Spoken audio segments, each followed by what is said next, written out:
अपने लाइफ में जो उसको अचीव कर रहा है, जो वो ठानेगा, राइट और रॉन्ग, गुड बैड अगली, गलत सही, वो इसको अचीव करेगा ही।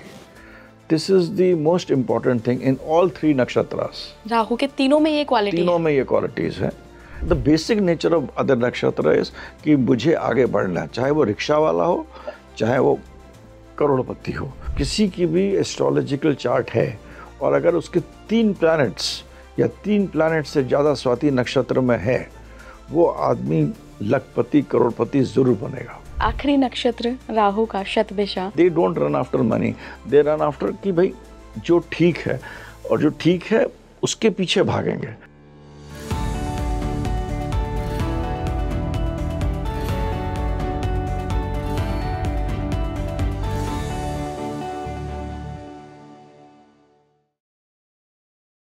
नमस्कार भारत, आप देख रहे हैं स्पीकिंग श्री। मैं हूं आपके साथ इला गोस्वामी और अब हम लेकर आए हैं आप सभी के लिए नक्षत्रों पे एक पूरी सीरीज। ये सीरीज इस प्रकार होगी कि हम सभी 9 ग्रहों के अंडर में आने वाले 3-3 नक्षत्रों को अलग अलग पॉडकास्ट में डिस्कस करेंगे।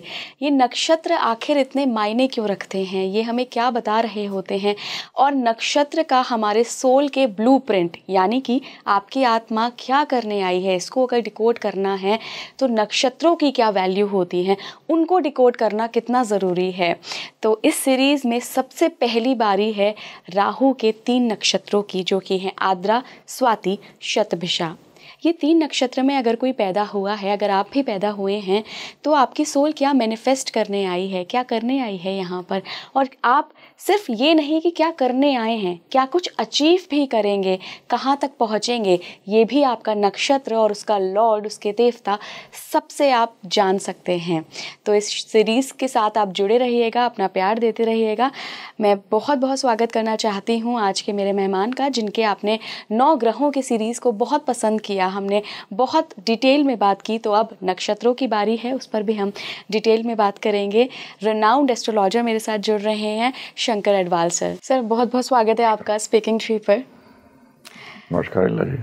सर आपके साथ ग्रहों की सीरीज़ को इतना प्यार मिला, 9 ग्रहों पे हमने बात की अलग अलग पॉडकास्ट में। अब हम शुरू कर रहे हैं आज इस पॉडकास्ट से नक्षत्रों की सीरीज़ कि जो 9 ग्रह हैं उनके अंडर में जो नक्षत्र आते हैं, जो पूरा मिला के 27 नक्षत्र बनते हैं। हर ग्रह को हम डिस्कस करेंगे कि हर ग्रह के 3-3 नक्षत्र कैसे काम करते हैं, क्या उनका रोल होता है, और अगर आप उस नक्षत्र में जन्मे हैं तो क्या सिग्निफिकेंस है, क्या कहना चाहता है वो नक्षत्र। सर पहली शुरुआत मैं राहु से करना चाहूँगी कि राहु के पास 3 नक्षत्र हैं, आद्रा, स्वाति, शतभिषा। सबसे पहले क्या है ये राहु के नक्षत्र, कैसे देखते हैं आप इनको?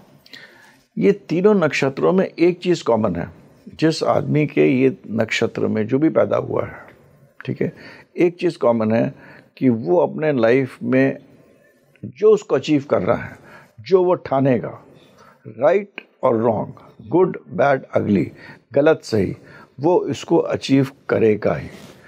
This is the most important thing in all 3 नक्षत्रास। राहु के तीनों में ये क्वालिटी, तीनों में ये क्वालिटीज है।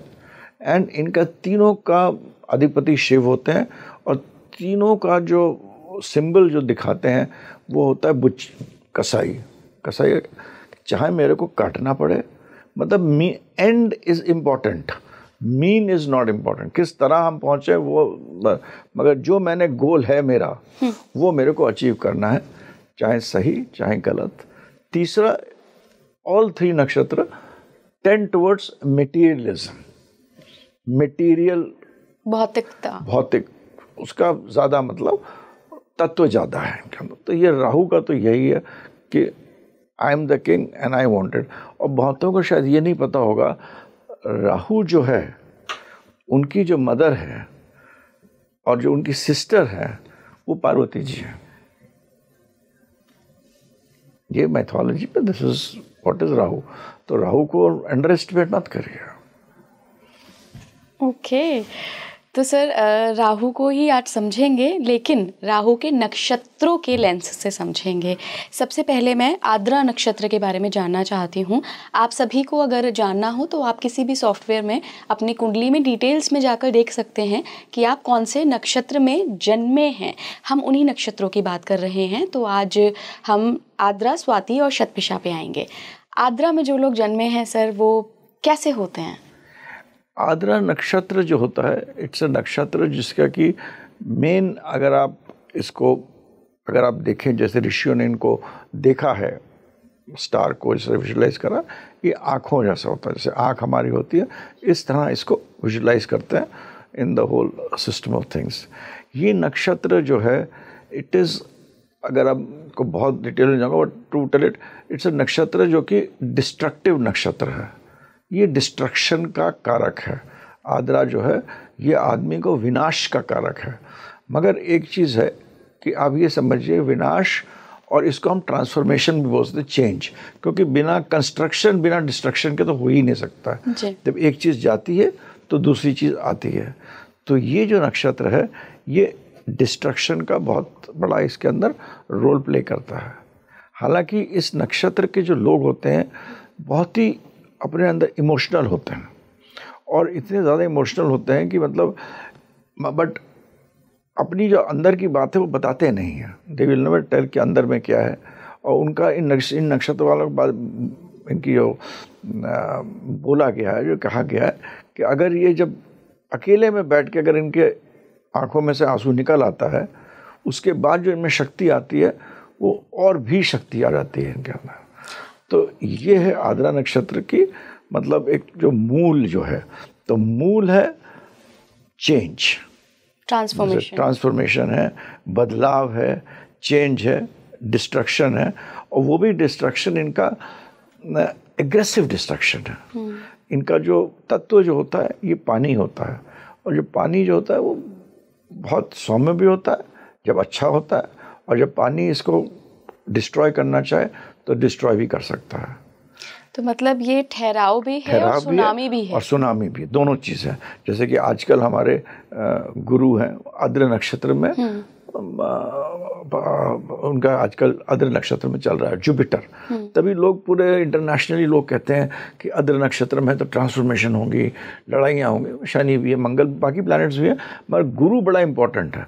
जब गुरु ही आद्र नक्षत्र में हो गया जो कि विजडम देता है, जब वही ऐसे नक्षत्र में हो गया जो कि कहता है ट्रांसफॉर्म करो, तो चेंजेस, हम लोग 7 साल गुरु अतिचारी भी है, पर आजकल आद्र नक्षत्र में तो भी लोग, आपने देखा होगा, सब लोग कह रहे हैं कि पीरियड ऑफ ट्रांसफॉर्मेशन है।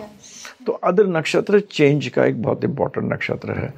दूसरी इंपॉर्टेंट बात यह है कि ये नक्षत्र में जो इसके अंदर तत्व जो है वो है तो वाटर, मगर जो काम करने का तत्व है वो अग्नि और वायु दोनों इसके अंदर हैं। तो ये जो तत्व जो इसके अंदर है ये है कि हमें मतलब कामना, इच्छा शक्ति, इच्छा बहुत है कि हमें ये चीज़ को पूर्ति करना है, हमें ये चीज़ पूर्ण करना है, what ever may be the way. इसको अपने पूर्ण चीज़ को, अपनी चीज़ को पूर्ण करने की बहुत ही मतलब लालसा रहती है कि हमें इस चीज़ को अचीव करना है। तो achievement is the key in this nakshatra, whatever way it has to achieve, it will achieve. Sir, जब राहु की बात होती है तो थोड़ी सी मिस्ट्री वहाँ पर शामिल हो जाती है, थोड़ी सी हीलिंग आ जाती है, थोड़ी सी मिस्टिसिज्म आ जाता है। क्या आद्रा नक्षत्र में पैदा होने वाले लोगों के साथ भी कुछ कुछ ऐसा होता है जन्म से? राहु के दूसरे नक्षत्र हैं जिसमें हीलिंग आती है, मगर राहु जो भी नक्षत्र होगा, क्योंकि ये ट्रांसफॉर्मेशन का नक्षत्र है, तो कहीं कहीं ये मतलब आपको हीलिंग का जो टच, जो ट्रांसफॉर्मेशन करता है, डिस्ट्रक्शन के बाद जो कंस्ट्रक्शन आएगा, तो इट ऑल्सो क्रिएट्स एक सौम्यता देता है। तो ये उस एक्सटेंट तक देता है। But spirituality in the sense कि ये बहुत ज़्यादा स्पिरिचुअल हो, कि बहुत ज़्यादा मतलब अपने अंदर की तरफ देखता हो, ऐसा नहीं है राहु का। क्योंकि आपने शुरुआत में ही कहा था बहुत राहु की मतलब है ही नहीं उसके अंदर वो उसकी वो जो उत्तेजना है वो उस प्रकार की है ही नहीं राहु की। तो राहु में ये चीज़ है नहीं। इसका जो एक हर नक्षत्र का, जिसको पूछना हो तो आपके कमेंट बॉक्स में पूछ लेंगे बाद में, हर नक्षत्र का एक पेड़ होता है, एक जानवर होता है और एक ध्वनि होती है। तो ये तीनों चीज़ें जो हम लोग रेमेडीज़ करते हैं, इन तीनों चीज़ों को बहुत ध्यान रखना चाहिए, जो कि बहुत विस्तार में मैं नहीं बताऊँगा। जैसे राहु का जो जानवर है वो एक डॉग है, फीमेल डॉग है, तो उसकी अपनी कैरेक्टरिस्टिक्स होते हैं। और इसका ये नहीं फीमेल डॉग की कैरेक्टरिस्टिक्स है, हमारी जो कॉन्शियसनेस जो हमारी है करीब 200 मिलियन ईयर्स की है, 200 मिलियन ईयर्स से हम लोग दूसरे अलग अलग जन्म ले रहे हैं और ये जन्म लेके आगे बढ़ रहे हैं। तो हमने बहुत सारी योनियाँ ली हैं, मनुष्य की योनि ली है, क्या कहते हैं, एक पेड़ की भी योनि ले सकते हैं। बहुत योनियाँ लेकर हम इस जीवन में आगे बढ़ते हैं और उन सब का मतलब कुछ ना कुछ तत्व लेकर इस योनि में भी आए हैं आप, not the entire thing but कुछ तत्व लेकर। और वो तत्व जो है इन जानवरों के साथ और इन पेड़ के साथ जुड़े रहते हैं। तो हर नक्षत्र का वाला अगर इन पेड़ और इन जानवरों के साथ अगर जुड़े और उनकी कुछ सेवा करे या वहाँ मेडिटेशन करे या वो कुछ है, उससे फ़ायदा भी होता है। बट ये एक अलग फील्ड है, अलग इशू है, वी डोंट डिस्कस इट। तो सर, अगर किसी का जन्म आद्रा नक्षत्र में हुआ है, जो भी हमें अभी लोग देख रहे हैं, आप कमेंट बॉक्स में मुझे बताइएगा भी, अगर आपका जन्म हुआ है आद्रा में, तो वो क्या एक्सपेक्ट कर रहे हैं अपनी लाइफ से, मतलब वो क्या अपने साथ ऐसा लेकर आए हैं जो उन्हें पर्टिकुलर उसी नक्षत्र में पैदा होने की वजह से मिलेगा। आद्रा नक्षत्र वाला बेसिकली जो उनका जो माइंड, उनका जो एक कैरेक्टरिस्टिक होता है वो बगलामुखी जैसे होता है। अच्छा। जैसे जानवर होता है ना, बगलामुखी जानवर, दूध का दूध, पानी का पानी। और मतलब बगलामुखी जो होता है बहुत ही ऐसा चिड़िया होती है जो चुपचाप बैठी रहती है, देखती रहती है और पता भी नहीं चलता क्या करता है, and then it attacks suddenly. तो ये जो आद्रा नक्षत्र वाले होते हैं ये हर चीज़ समझते रहते हैं, बहुत शांत होते हैं, इंटेलिजेंट होते हैं, and they suddenly attack to achieve the goals. Ardra नक्षत्र वाले जितना भी टेक्नोलॉजी से रिलेटेड इश्यूज होते हैं, जितने भी साइंटिफिक इश्यूज, एआई हो गया आपका, टेक्नोलॉजी हो गया, इन सब चीज़ों में आद्रा नक्षत्र वालों का प्रवीणता होती है। इनको अगर जाना भी चाहिए तो इस फील्ड में जाना चाहिए। इनका जो मेन चीज़ ये होती है डिज़ायर टू अचीव। तो इस डिज़ायर टू अचीव में इनका जो एक चीज़ और होती है कि they can go to any extent to achieve. This नक्षत्र इज सो पावरफुल कि वो अपने अचीवमेंट के लिए, it will depend upon other planets also, आग भी लगा सकता है। मतलब इट्स अ नक्षत्र जिसका दिमाग स्थिर नहीं रहेगा, वो हरदम कहेगा हमें आगे बढ़ना है, गिरेंगे उठेंगे बढ़ेंगे। It has to increase its empire, its knowledge, its kingdom. इस चीज़ को करने का उनका प्रवृत्ति जो होती है वो बहुत स्ट्रांग होती है। तो ऐसे जो लोग होते हैं जो in the field of business, in the field of technology से ज़्यादा रिलेटेड होता है, बिजनेस से ज़्यादा रिलेटेड होता है, एंड अचीवमेंट करने की जो क्षमता है ये इस नक्षत्र में, राहु के आद्रा नक्षत्र में बहुत एक्सेसिव होती है और बहुत स्ट्रांग होती है। दूसरी चीज़ इनका जो सेक्सुअलिटी होती है, दे आर अदर नक्षत्र वालों के लिए मेरा ये है कि that they can never be satisfied with one relationship. ये चीज़ अद्र नक्षत्र वाले के जिनके भी बच्चे अभी पैदा हुए हैं, it's a important thing, it is counselled कि इनका they are never satisfied with one emotion, one relationship, उसको चेंज चाहिए। तो इनको अपने मैरिटल लाइफ में बहुत प्रॉब्लम होती है, एंड वैसे भी मतलब so they are very prone to at some point of time, except not because कुछ खराबी है, मतलब हमारे बिहेवियर ऐसा कि they want to change is constant. तो जैसे इमोशंस में कांस्टेंट चेंज है, वैसे इनके बिजनेस में और इनके जो आगे बढ़ने की शक्ति में चेंज इनको बहुत चाहिए। इनका जो वृक्ष होता है वो अर्जुन का ट्री होता है, जो कि बहुत ही अच्छा पेड़ होता है, जो कि बहुत ही आपको बहुत मेडिकल फील्ड में, प्लानट में बहुत अच्छा होता है। तो एज यू राइटली सेड, तो इसके अंदर जो लोग मेडिसिन के फील्ड में, डॉक्टर के फील्ड में भी आते हैं, वो भी इस नक्षत्र में बहुत अच्छा करते हैं।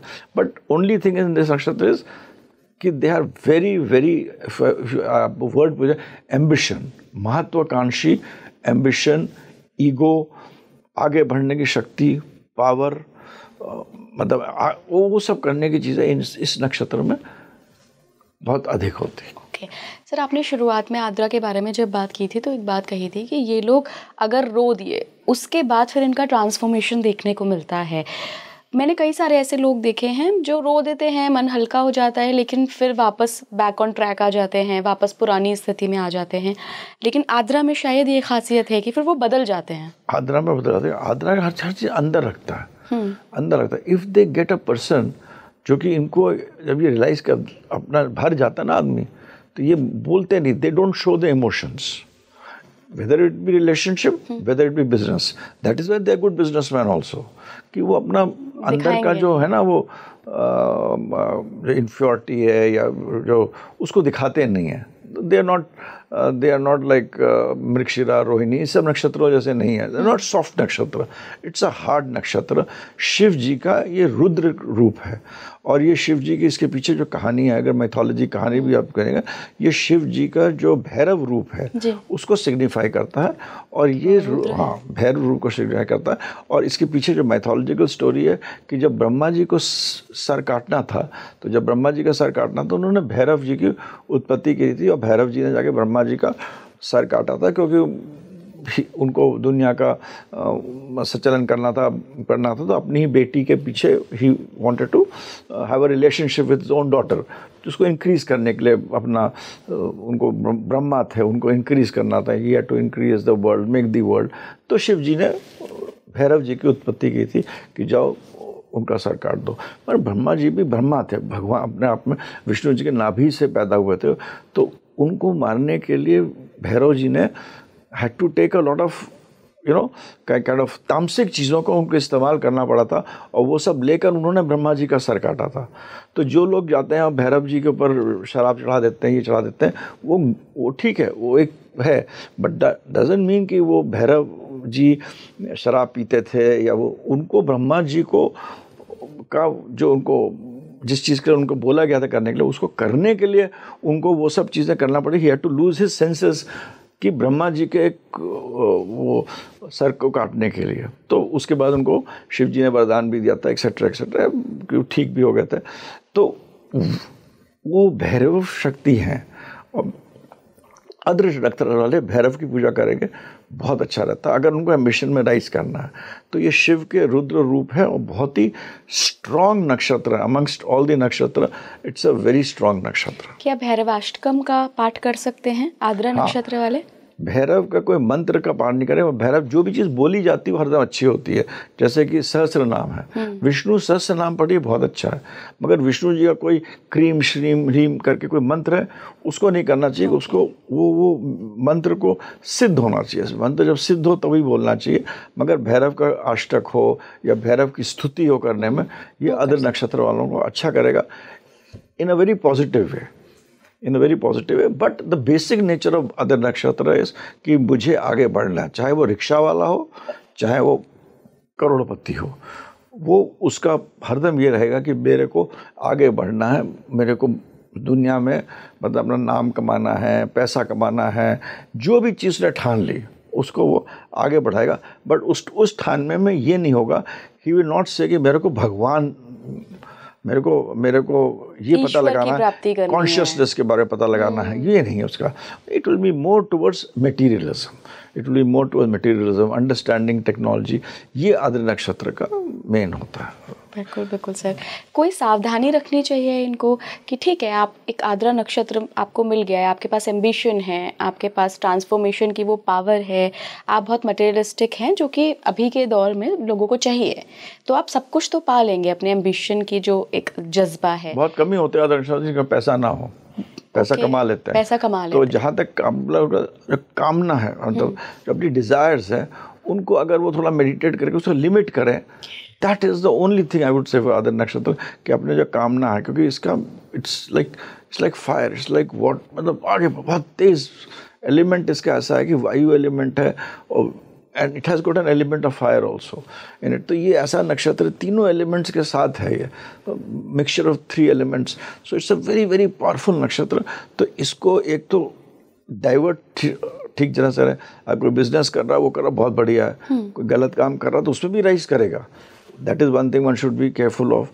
और ये it is very important for parents जिनके बच्चे अद्र नक्षत्र में पैदा हुए। अपने पत्री देखें, अगर उनका बच्चा 3 साल का 4 साल का अद्र नक्षत्र में पैदा हुआ तो उसको ये चीज़ बताए कि भाई ठीक है, it is good that you should become a big person in life, you should become a ambition is very good, but एक एम्बिशन को थोड़ा सा जो आगे तक सोचने की जो वो है उसको अगर ठहराव में करेंगे तो मैरिड लाइफ भी अच्छी रहेगी और जो उनका जो मटेरियलिस्टिक डिज़ायर है टू फुलफिल जो भी इच्छा हो, चाहे वो स्पोर्ट्स में हो, चाहे वो बिजनेस में हो, किसी में हो, और वो जो पैसे कमाने की इच्छा होती है मटेरियल, वो पूरी होती है। तो this is one thing which should be. बिल्कुल सर, आद्रा को हमने समझ लिया। स्वाति की बारी है सर। राहु का जो स्वाति नक्षत्र है, जिन लोगों का भी जन्म स्वाति नक्षत्र में हुआ है, इनके बारे में थोड़ा सा जानते हैं। स्वाति नक्षत्र इज द बेस्ट नक्षत्र ऑफ राहु। बेस्ट नक्षत्र। बेस्ट नक्षत्र। स्वाति नक्षत्र में राहु जो है वो एलिमेंट उसका वायु होता है। तो वायु एलिमेंट जरूरी है क्योंकि जब तक आदमी सोचता नहीं है तो कुछ करता नहीं है। मगर स्वाति नक्षत्र ही ऐसा नक्षत्र है जहाँ की एक बैलेंस है। It is got a balance of जो वही एक ऐसा नक्षत्र है जहाँ पर राहु जो है, राहु के अंदर एक सरस्वती का जो एक मिश्रण जो होता है वो स्वाति नक्षत्र में आता है। तो राहु इज़ अ प्लैनेट जो कि कहता है कि मेरे को तुम बताओ क्या करना है। It's always a planet which says कि मेरे को करना है, कुछ करना है। जब उस प्लैनेट को माँ सरस्वती की एनर्जीज भी मिल जाती हैं then it becomes a very it becomes powerful. तो आपको जो आपकी जो इच्छा है, इच्छा उनकी भी वही होती है कि हमको आगे बढ़ना है, राइज करना है। The biggest businessman, the biggest politicians, specially in business, specially in politics, आपको स्वाति नक्षत्र में ये आप किसी की भी एस्ट्रोलॉजिकल चार्ट है और अगर उसके 3 प्लैनेट्स या 3 प्लैनेट से ज़्यादा स्वाति नक्षत्र में है, वो आदमी लखपति करोड़पति ज़रूर बनेगा। He has to rise in life. You can, कोई भी जो पॉडकास्ट देख रहा अपनी पत्री खोले और अगर उसके 3 से ज़्यादा प्लैनेट्स स्वाति नक्षत्र में पड़े हुए हैं, he will do well in life. He has to become at least 10-fold of what he is today. जो अभी है उससे 10 गुना 50 गुना आगे बढ़ेगा।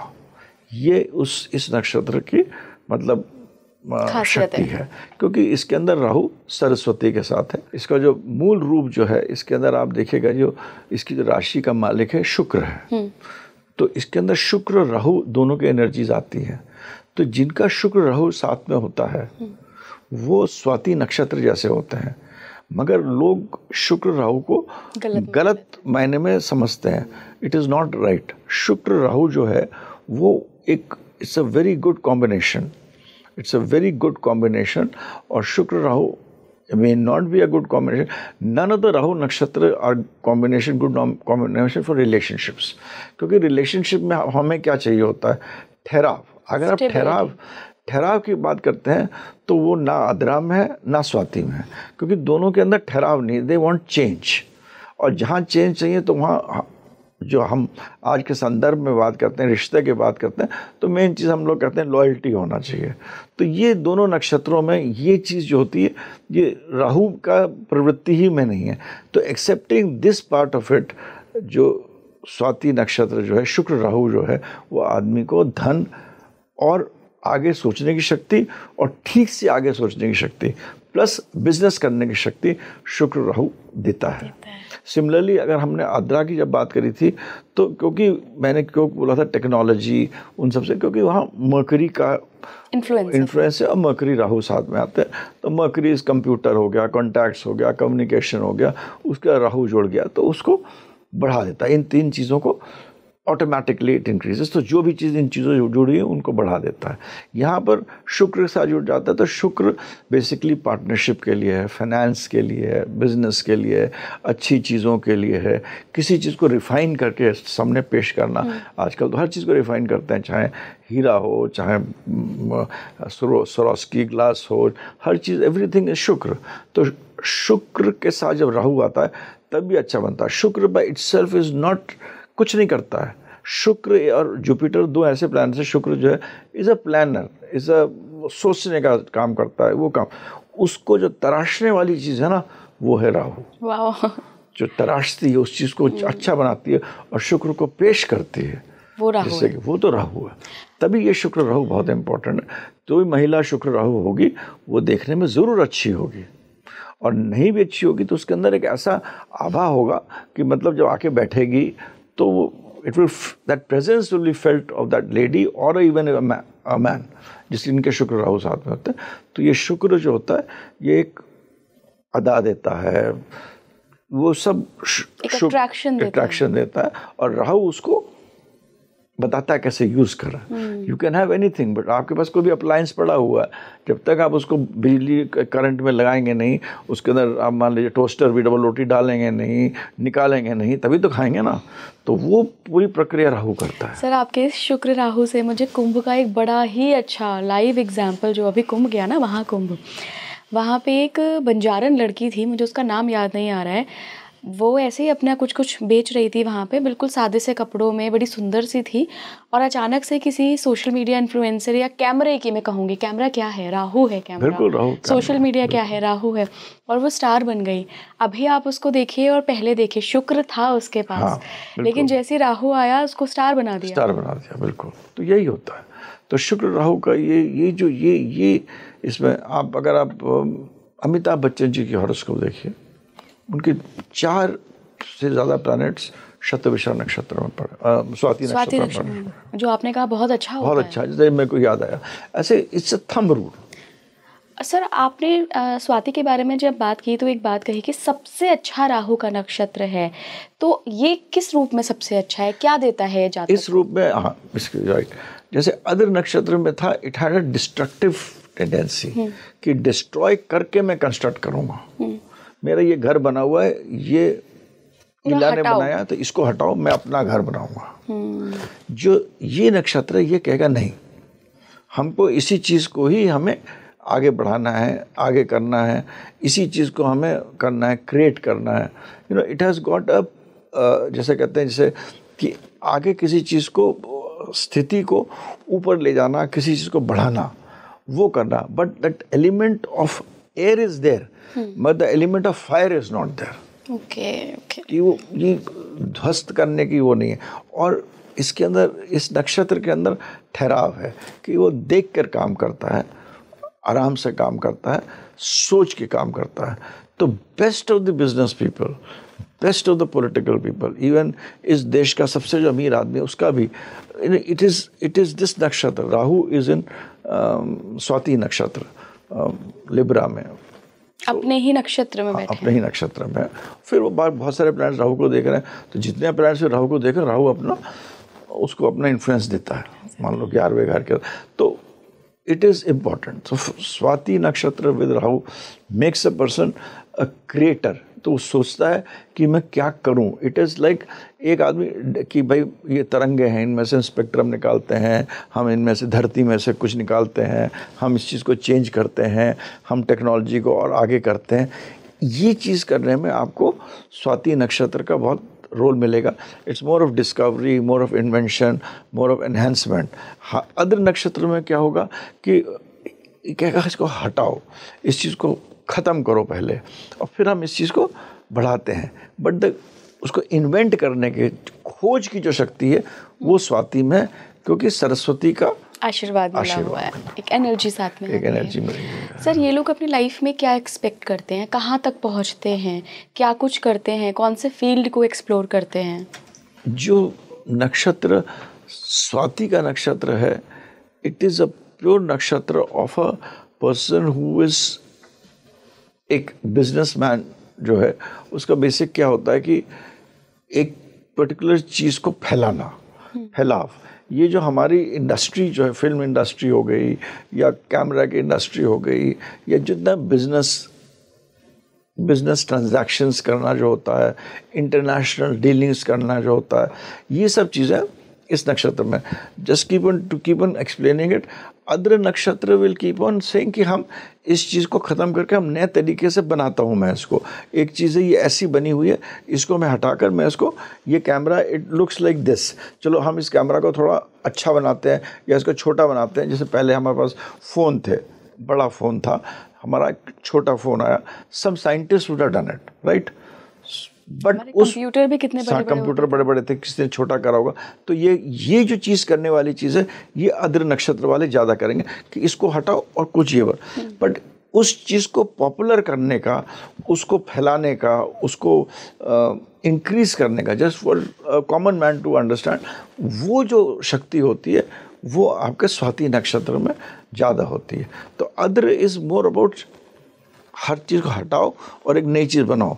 स्वाति इज़ मोर अबाउट कि इस चीज़ को हम फैलाते हैं, उसको ट्रेड करते हैं। तो trade and business and masses, politics also, कि किसी को आप what is every politician, her politician की एक फ़िलॉसफी होती है, वो उस फिलॉसफी को मासेस को बेचता है। वो जो फिलॉसफी है वो राहु है और वो जो मासेस है वो शुक्र है। That is how it works. So ये जो चीज़ होती है, जो और बिजनेस में क्या होता है, बिजनेस में भी ये होता है कि मैं एक बिजनेस मानूँ, मेरे पास ये 25 चीज़ें, मेरे को इंटरनेशनली इस चीज़ को बढ़ाना है, इस प्रोडक्ट को करना है, बेचना है, लोगों को नौकरियाँ देना है, अपना एक नाम करना है। एंड ऑफ द डे मेरे पास 1 लाख है, 50 करोड़ अपने आप आएगा। तो उनका ये जो चीज़ है ये स्वाति का है। तो Swati is the most powerful नक्षत्र ऑफ ऑल द 3 नक्षत्र ऑफ राहु। इसके अंदर अगेन एनीबडी जो कि आपके इस वीडियो को देख रहे हैं, जिनको इंटरेस्ट हो, हर नक्षत्र के कुछ वर्ड्स होते हैं, मंत्र होते हैं।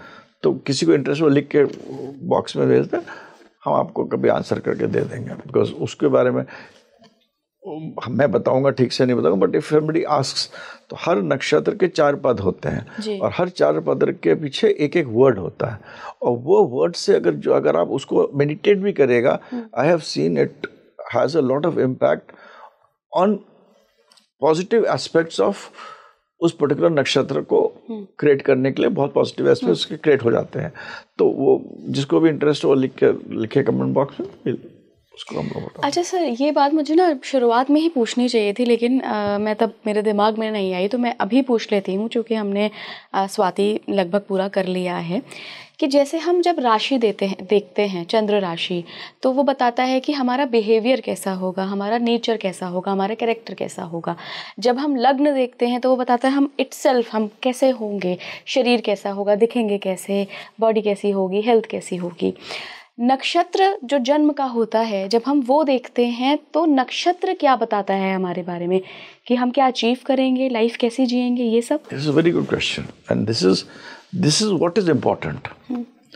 एंड जो लोग नक्षत्र को इम्पोर्टेंस नहीं देते हैं या नक्षत्र के लॉर्ड को देख लेते हैं मैक्सिमम, अच्छा एस्ट्रोलॉजर क्या करेगा कि भाई ये इसका नक्षत्र लॉर्ड ये यहाँ प्लेस्ड है, यहाँ करेगा, ये करेगा, और राशि को देख लेते हैं, ठीक है।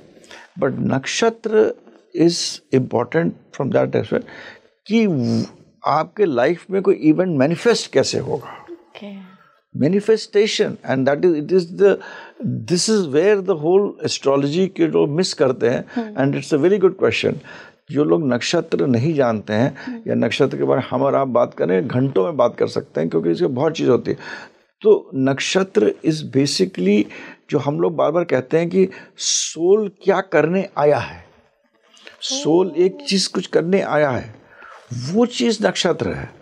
अब प्लैनेट्स और वो बताते हैं वो क्या क्या हो सकता है, फिर वो चीज मैनिफेस्ट कैसे करेगी।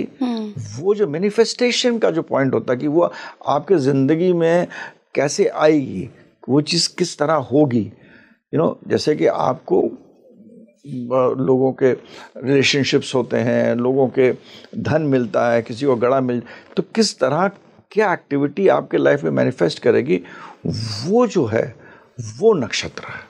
जैसे आपने आद्रा के बारे में बताया था कि जिस दिन रो दिए उसके बाद ट्रांसफॉर्मेशन, तो ये तो बहुत छोटा सा था, but in the whole astrological sequence जो आपके इवेंट में लोग कहते हैं कि ये आदमी, जैसे लेडीज आती हैं या कोई प्रोफेशन होता है, कुछ भी होता है, मेरे साथ अभी जैसे आई मैरिड ये थे, बट एक आदमी आ गया एंड एकदम मेरे साथ स्टक कर गया and I got so attracted to him, yes etcetera etcetera, और मैंने देयर इज छोड़ते हैं, उसके साथ जाते हैं, या बिजनेस में भी ऐसी होता है। तो ये एक सब मैनिफेस्टेशन होता है ना। तो ये जो मैनिफेस्टेशन कैसे होगा ना, ये नक्षत्रों के थ्रू होता है, क्योंकि ये नक्षत्र ही आपको जो लाइफ जर्नी है, जो सोल की जर्नी है, और इसमें जो आप प्रारब्ध लेके आए हैं और उन प्रारब्ध में आपके जो एक्शन है, फ्री विल है, उसके कारण घटित होती है वो घटना। तो nakshatra is the most important thing which tells you how the event is going to happen. तभी in Bhrigu Shastra, if you look at it, अगर आप देखिए स्वाति नक्षत्र को भी देखिएगा, तो जो डिग्रीज जो होंगी राहु के, जो 3 नक्षत्र हैं, मिथुन, आपके तुला और एक्वेरियस, तीनों की डिग्रीज दोनों जो उसका आर्क है, जो उसका जो डिग्रीज है, सबकी तीनों के बराबर होती हैं। ठीक है, लेट्स जो हम आपको डिग्रीज का बताएं लोगों को, जैसे पता ही होगा लोगों को, जी जी, जैसे कि 6.4 से 20 तक, तीनों में 6.4 से 20 तक होंगे, राइट। तीनों में नवांशा भी सैजिटेरियस, कैप्रिकॉर्न, एक्वेरियस, स्पाइसेस होता है, राइट। तो then what is the difference between the 3 places?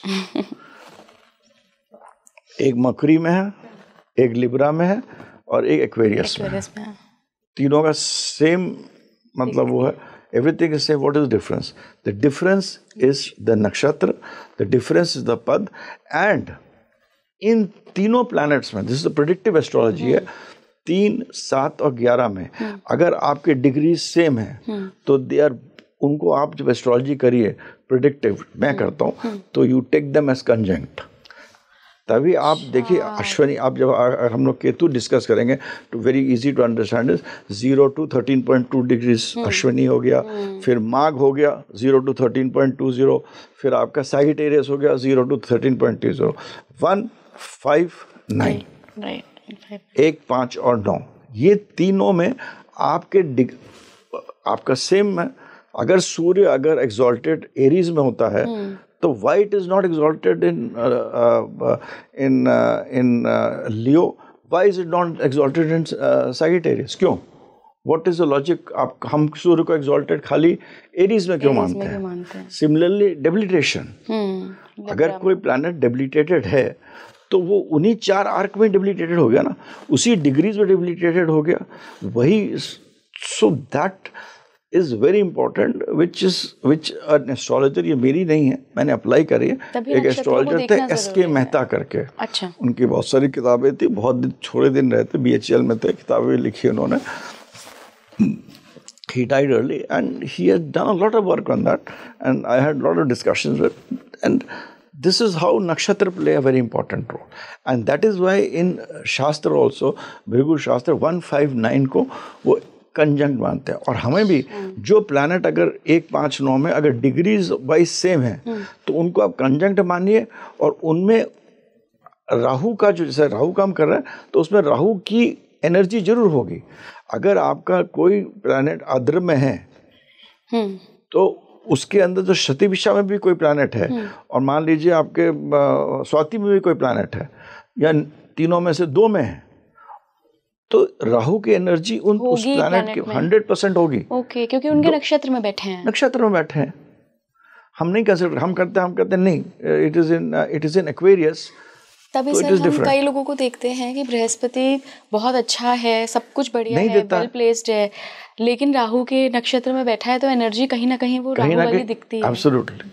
And यहाँ तो बिल्कुल देखना चाहिए कि एक आप जैसे कि टू एक्सप्लेन, जैसे 3 मिथुन में कोई बैठा हुआ है और राहु के ही आर्क में बैठा हुआ है, और एक्वेरियस भी राहु के आर्क में बैठा हुआ है। हम तो एक को मिथुन में मान लेते हैं, एक को एक्वेरियस में मान लेते हैं, but when you are doing predictive astrology, मैं जो करता हूँ, तो उन दोनों के अंदर भी एक रिलेशनशिप होती है, because there is an energy of Rahu. You have to consider the energy of Rahu in both the planets through nakshatra, and then see एक event कैसे घटित होगा। ग्रेट सर, आपने तो बहुत अच्छी सी प्रेडिक्टिव एस्ट्रोलॉजी की टिप दे दी है। It is very very shallow, उसके अंदर बहुत चीज़ और भी चीज़ें देखनी चाहिए, but this is one should see that. बिल्कुल।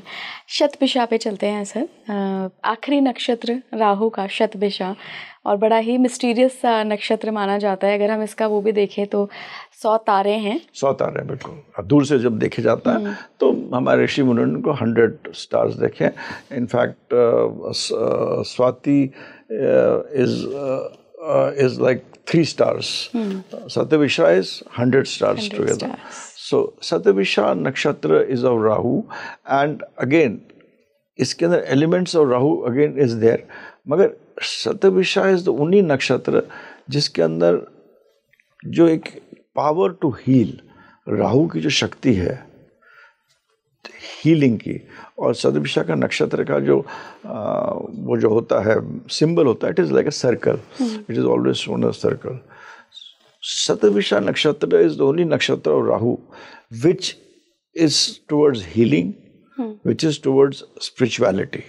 Shatabhisha is the only nakshatra of Rahu जो पैसे के पीछे, जो राहु का एक है कि पैसे के पीछे भागना, भागता तो है वो भी, भागता तो है वो भी, मगर पैसे के पीछे जरूरी नहीं भागेगा। शतभिषा नक्षत्र वाले जो होंगे वो भागेंगे कि इस चीज का मतलब क्या है, ये चीज है, इसको हम देखें कितना इसके अंदर ट्रांसपेरेंसी, कितनी इसके अंदर घुस के देखें इसके अंदर, इसको मतलब दूध का दूध पानी का पानी करें कि इसके अंदर क्या है क्या नहीं है। इट इज़ अ नक्षत्र of investigation, it is a नक्षत्र जिसके अंदर पावर ऑफ हीलिंग बहुत ज़्यादा है।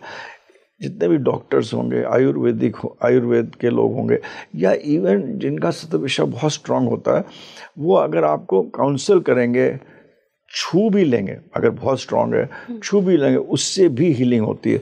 जो रेखी करते हैं ये सब, जिनमें शक्ति ऊपर से मतलब एनर्जी है, वाइब्रेट कर रही एनर्जी, तो इस नक्षत्र वाले लोगों के अंदर ये एनर्जी है जिसके अंदर राहु का जो स्पिरिचुअल वाला जो एस्पेक्ट है वो बहुत ज़्यादा है। और इसका जो सिंबल भी है वो भी एक कुंभ के अंदर झंडा है, इट्स लाइक अ फ्लैग। तो वो दिखाता है कि हमें मतलब पता लगाना ऊपर क्या है, मतलब फ्लैग इज ऑलवेज समथिंग, ध्वज जो कि बहुत कुछ केतु के साथ रिलेटेड, बट यहाँ पर दिस इज द ओनली नक्षत्र जो कि एक घड़े के साथ घड़ा राहु का होता है, जो कि आपको बताता है कि let us go and find, investigate, do things, and it is one नक्षत्र जो कि अड़ियल नक्षत्र होगा। जैसे कि ऐसा होता है कि इस नक्षत्र होगा कि जैसे कि राहु के बाकी नक्षत्र में अगर उसको कोई उसका बॉस कहेगा तुम्हें फायर्ड, तुम्हें नौकरी से निकाल दिया जाता है, तो वो कुछ करेगा, नहीं ठीक है, मैं अपने आप को ठीक कर लूँगा, मैं ये कर लूँगा, मैं कर लूँगा, बाद में उसी हो सकता है अपने बॉस को ही वो मार दे। मगर इस नक्षत्र में अगर उसका कोई बॉस बोलेगा यू आर फायर्ड, तो कहेगा ठीक है, आई एम गोइंग, मैं जा रहा हूँ, मेरे पास नौकरी नहीं है मगर मैं जा रहा हूँ, आई विल लीव, चाहे पैसा है चाहे ना हो।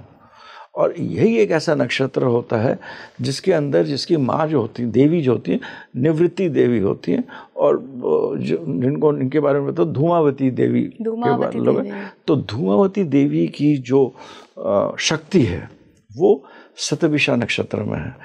ये नक्षत्र वाले बहुत कभी कभी ups and downs of life में बहुत आते हैं because of their nature. They don't run after money, they run after कि भाई जो ठीक है, और जो ठीक है उसके पीछे भागेंगे। They are not virtually after money. It is the only nakshatra of which has got a very high, जिसे कह सकते हैं स्पिरिचुअल एलिमेंट जो है वो बहुत हाई है इसके अंदर।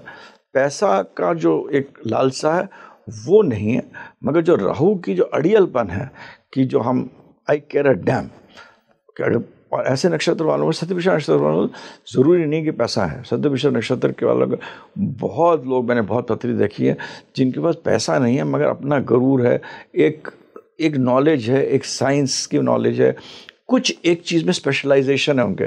पैसा बहुतों के पास नहीं होता है, और इनके पास यही होता है कि ये, और इनके पास जो डिवाइन ग्रेस जो होती है, जो बहुत परेशान होती है। मैं बहुत पत्रियाँ देखी है, मैंने देखा सतभिषा नक्षत्र की बहुत ऊर्जा होती है, बहुत प्रॉब्लम होते हैं, बिल्कुल ख़त्म हो रहे होते हैं, तो देन भगवान की कोई ना कोई इन पे मतलब कहीं से कोई बता देगा तुम्हारा 2 लाख की एफडी वहाँ तुम बना के भूल गए थे, कोई आके बता देगा वहाँ इवेंट्स आर। सो दिस नक्षत्र इज ओनली नक्षत्र which is not really the Rahu नक्षत्र।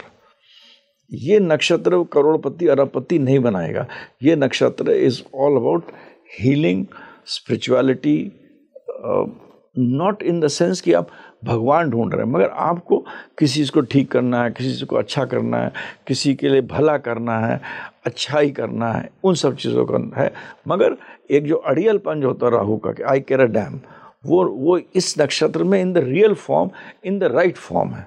राहु जो चालाक वाला राहु है वो यहाँ नहीं है। यहाँ पर he is a positive person, ठीक है, and it is not a person, it is not a, so this is a nakshatra which you have to be a little careful when you are seeing Rahu. तो this is what I see, manifestation. अब आपने राहु देखा, राहु आपने कहीं भी देख लिया, मगर अगर राहु शतभिषा में है, उसके साथ और भी प्लैनेट्स प्लेस्ड हैं, तो it will give different results. यहाँ के नक्षत्र वालों की जो मैरिड लाइफ भी होती है, it is much better than as compare to the other two. अच्छा, क्योंकि उनमें वो एक डिजायर नहीं होती है, इनमें ठहराव होता है। ये हो सकता है इतना फूफा ना हो, बट दे आर नॉट, इनमें सच्चाई है। This is the only nakshatra of Rahu जो कि सच के पीछे इट कैन डू एनीथिंग।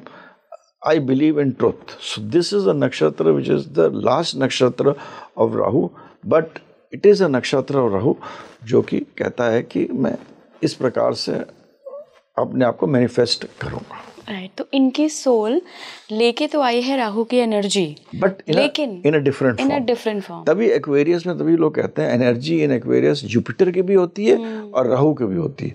तो जुपिटर की जो लोग कहते हैं वो इसीलिए कहते हैं क्योंकि जो राहु है, इट इज बेसिकली राहु's नक्षत्र, it is Rahu with Shani and Jupiter, but Jupiter की भी एनर्जी इसके अंदर एक्वेरियस में डाल दी जाती है। तो सर, हमने तीनों आज राहु के नक्षत्रों को डिस्कस कर लिया। छोटे छोटे मेरे 2-3 सवाल हैं, मुझे लगता है जो लोगों के भी मन में आते होंगे।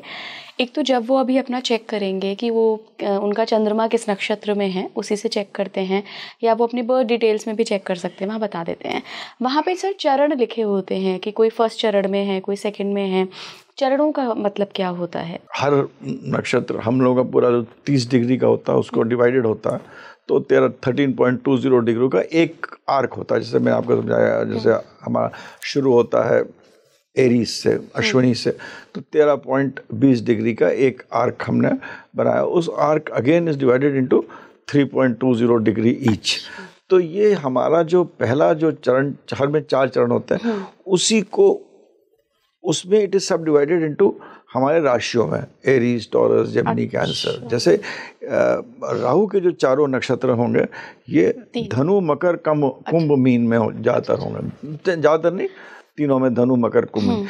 यही चीज़ आपको नवांश में रिफ्लेक्ट होती है। अच्छा, अगर मान लीजिए this is very important again, अगर मान लीजिए सर मेरा जन्म शतभिषा में हुआ है पहले चरण में, तो शतभिषा के पहले चरण वाला व्यक्ति अलग होगा और शतभिषा के चौथे चरण वाला व्यक्ति अलग होगा, ऐसा है? देखिए, मूल रूप से जो उसका जो कैरेक्टरिस्टिक होगा वो जो होगा वो सेम रहेगा। अच्छा। जो राहु की जो एनर्जीज होंगी, जो मैंने समझाया, वो रहेगा। बट अगेन वेरी इंपॉर्टेंट, यहीं से इंपॉर्टेंस आता है जो हमारे नवांश, दशांश या जितने भी D64 तक जो बनते हैं डिविजनल चार्ट्स, वो यहीं से बनते हैं। अच्छा। तो इसके जो सब चार्ट्स, जो सब डिवीजन होंगे, वो आपको बताएंगे कि आपका जो कार्य करेंगे आप, जिस पद में पैदा हुआ, हर चीज के 4 पद होते हैं, जिस पद में पैदा हुए हैं वो पद पहले, उसके ऊपर आपका जो राशि है, फिर जो राशि लॉर्ड है, और फिर जो नक्षत्र लॉर्ड है, और फिर जो आपका पूरे 30 डिग्रीज का जो लॉर्ड है राशि का, वो, ये 5 चीज़ों का समावेश बनाकर आप एक मिनिमम प्रेडिक्शन कर सकते, छोटा सा। So that is how astrology is, and that is the importance of nakshatra. तो ये पद जो है, it is again leading to the same question. Manifestation के लिए आपको ये पद जरूर देखने चाहिए कि, और इनमें एज यू राइटली सेड, एकदम एक नहीं होंगे, there has to be a difference between जो जिस पद में पैदा हुआ है उसमें डिफरेंस जरूर होगा। क्या महादशा भी कम ज़्यादा मिलेगी? जैसे राहु के 18 साल की होती है, तो क्या महादशा में भी कोई फर्क पड़ेगा चरण से, पद से? जिस चरण में अगर पैदाइश में होगा, अगर दूसरे चरण में पैदा हुआ तो उस टाइम उसकी उतनी दशा कम हो जाएगी। वो फिर आपको आज कंप्यूटर में चार्ट से उससे आपको पता लगता है, बट यस उसी हिसाब से वो दशा कम हो जाएगी। और इसमें ये एक चीज़ और भी है, जैसे कि जो आदमी जिस बैलेंस और नक्षत्र में, जो भी राहु के बैलेंस और नक्षत्र में पैदा हुए हैं, जिनके दशा बैलेंस राहु है, तो उनकी लाइफ आप देखिएगा कि उसका मतलब ये है कि हम जब पिछली जो जिंदगी थी ना, वो भी राहु की ही दशा में जी रहे थे। तो वो एक बहुत मैं उसको बहुत इंपॉर्टेंस देता हूँ टू अंडरस्टैंड कि ये आदमी की नींव कितनी अच्छी है। तो कि कोई आदमी राहु के स्वाति नक्षत्र में था तो उसकी जो पैदाइश है वो इस ऊर्जा के साथ पैदा हुआ है कि मेरे को एक बड़ा आदमी बनना है, मेरे को पैसा कमाना है, ये उसकी बेसिक है। फिर डिपेंड करता है उसके बाकी चीज़ें कैसे हैं, तो लाइफ में वो अचीव करता है या नहीं अचीव करता है, उस पर इट विल फाइनली वो that is predictive astrology which is different. But एक आइडिया मिल जाता है बैलेंस ऑफ दशा से। तो जो लोग राहु के बैलेंस ऑफ दशा में पैदा हुए हैं तो उनकी राहु वाली जो हमने डिस्कस करी वो प्रवृत्तियाँ जरूर होंगी, वो अपने साथ लेके आ रहे हैं, अपने they are that soul is carrying it, अपने सोल में लेके आ रहे हैं उसको। बहुत सुंदर सर, बहुत बहुत धन्यवाद सर। आज आपने काफ़ी अच्छे से तीनों नक्षत्रों को, और मुझे लगता है कि बहुत आसान भाषा में समझाया है कि जो हमारी आम जनता है जो ज्योतिष में इंटरेस्ट रखती हैं या अपनी कुंडली डिकोड करना चाहते हैं, उनको मोटा मोटा एक आइडिया बिल्कुल और इसमें रेमेडीज में भी हर नक्षत्र का एक पेड़ होता है, कुछ जानवर होते हैं और कुछ ध्वनि होती है, और जो हमारी रेमेडीज होती हैं इन तीनों को लेकर ही बनानी चाहिए जो भी होता है। और ये नक्षत्र से, एक नक्षत्र से ही हमारी रेमेडीज शुरू होती हैं, या जो भी हम चीज़ें कुछ बदल सकते हैं अपनी ज़िंदगी में, उसमें भी नक्षत्र और नक्षत्र के बारे में पूरी किताबें, हर नक्षत्र पे एक किताब है, उसको उसके आधार पे ही होती है। और जहाँ आपने उनको चेंज करा या उनके साथ कुछ भी मेडल अप करा तो वो आपको नेगेटिव, वो रेमेडीज आपको नेगेटिव इम्पैक्ट करेंगे। बिल्कुल सर, यही कारण है सर कि मैं थोड़ा सा बचती हूँ कि जब बिल्कुल स्पेशलाइज्ड रेमेडीज़ के बारे में बात हो तो हम बहुत वेगली बात ना करें, ऐसे ही किसी को रेमेडी ना दे दें, क्योंकि वो बैकफायर भी। जैसे लोग कहते हैं राहु को दबा दो, धरती में दबा दो। आपने राहु को धरती में दबा दिया तो हमने राहु की बहुत सारी चीज़ें खत्म कर दी। बिल्कुल। Thank you so much sir जुड़ने के लिए। आपका जन्म किस नक्षत्र में हुआ है? अगर वो राहु के इन 3 नक्षत्रों में हुआ है तो डेफिनेटली आपने आज बहुत कुछ अपने बारे में जाना होगा, आपका अपने सोल का ब्लूप्रिंट जाना होगा कि क्या करने के लिए, क्या मैनिफेस्ट करने के लिए आपकी सोल आई है। क्योंकि जैसा सर ने कहा कि हमारा जो पिछला जन्म है वहाँ पे जो हमारी डिज़ायर के साथ मृत्यु होती है, वही अगले जन्म में उसी नक्षत्र में, उसी नक्षत्र लॉर्ड की दशा में हम जन्म लेते हैं। तो मोटा मोटा आइडिया आपको मिल गया होगा। हालांकि देखिए ज्योतिष शास्त्र इतना गहरा है, इतनी गहराई है इसमें कि छोटे से पॉडकास्ट में समेटना मेरे लिए और हमारे गेस्ट के लिए भी बड़ा मुश्किल होता है। कमेंट बॉक्स में बताइएगा कि कैसा लगा आपको पॉडकास्ट। जुड़े रहिए स्पीकिंग ट्री के साथ। नमस्कार।